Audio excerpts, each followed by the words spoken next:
But, I mean, that's my point. You're in the middle of downtown Phoenix. There were thousands of guns. That's one of the most popular concealed carry states. I've seen the numbers. In fact, it's one of the top states for people carrying firearms concealed. I know I've seen that.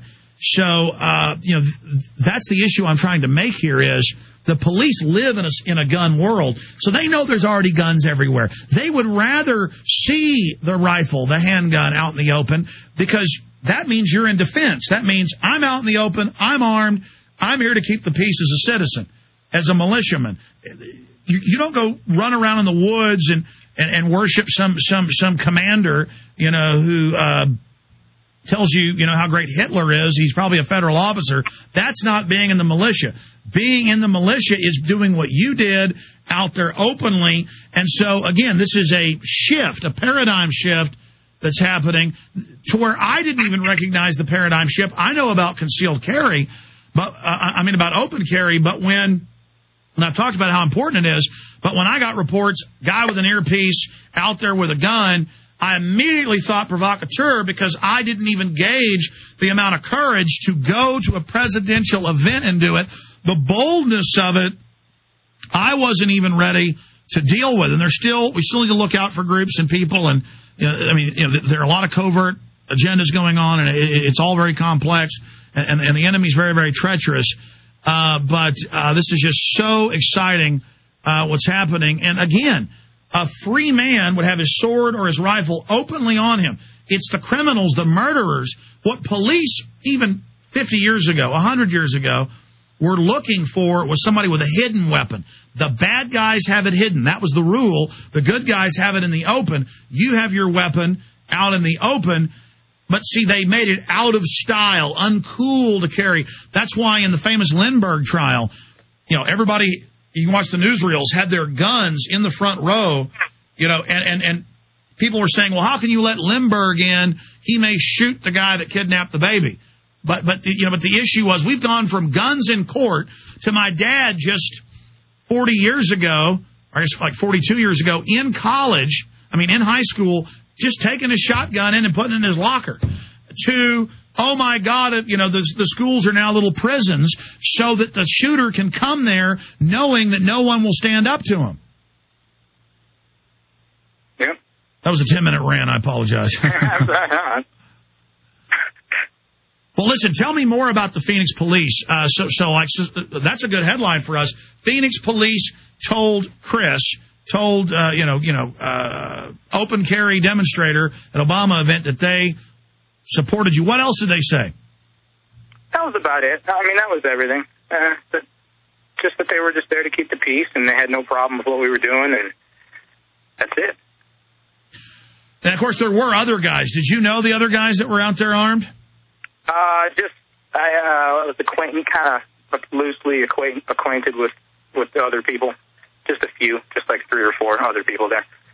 And the police didn't pull anybody over, follow them home, or none of that?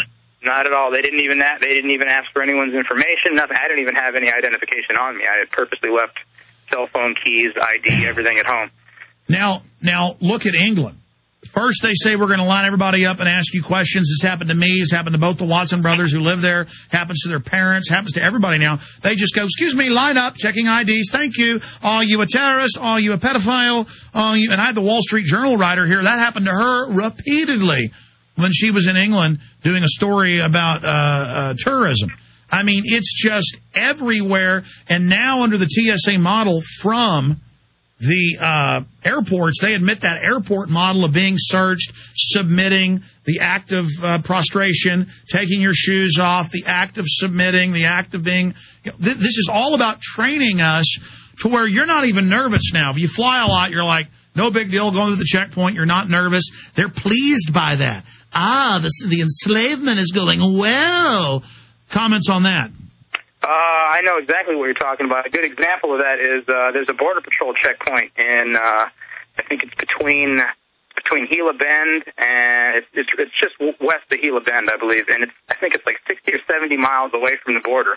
And my pastor, Baptist pastor, actually got beat up by the Border Patrol at that checkpoint, which has nothing to do with the border. It doesn't even run north and south. and all they do is just ask you whether you're a citizen or not. And I believe that this checkpoint, the only purpose of it is to get us used to stopping throughout our daily lives and answering questions to federal agents. And, so I know exactly what you're talking about. Oh, it's been documented, as you know. They just wave the illegals through. But they see a family of Americans, black, white, Hispanic. It's like, we're going to have one hell of a time today, boy. Going to teach them how to be slaves. Now I'm starting to get a clearer picture. You go to Pastor Anderson's church, I see. Yes, I do. Proudly. I think it's the best church in the world. So more and more, he's the pastor beat up within an inch of his life for just asking the lordships. How is that going with him right now? It's just a circus. The court process is just a total circus, and I couldn't even begin to explain how ludicrous it is.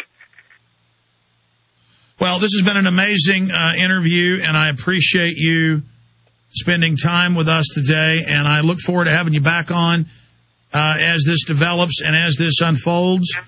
And we just appreciate you, Chris, and your courage doing this. It just shows how one person can change the world. The guy in New Hampshire starts it. It spreads to Arizona. Now people all over the country are doing open carry. And the illusion, the grip of enslavement is loosening. But the enemy's getting ready to counterstrike against all of us. So pray for Chris, pray for myself, pray for my whole crew, pray for what we're doing, because I didn't spend any time on it today, but the enemy's coming after us at every level. I have felt a disturbance in the force as well. So we'll see you back live tomorrow. Retransmission starts now. Thank you so much, Chris. No problem. Thanks, Alex. Take care, buddy. It's great to be real, great to be alive, great to be part of the second American Revolution to restore the Republic.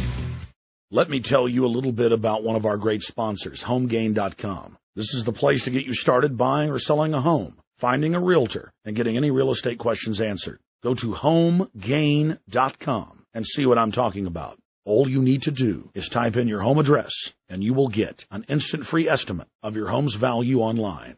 This is a great way to be able to monitor the value of your home. And again, it's absolutely free. There are tons of tools to help you. For instance, if you want to remodel your home, go to HomeGain.com. Use their Home Sale Maximizer to help you determine which home improvements can most increase your home's value before you put it on the market. For 10 years, these folks have been helping home sellers and buyers. Visit their link at Infowars.com. Look for Max, the orange Home Gain Gorilla, to help you with any real estate needs you might have. You'll love this site. It's HomeGain.com, HomeGain.com. Check them out today.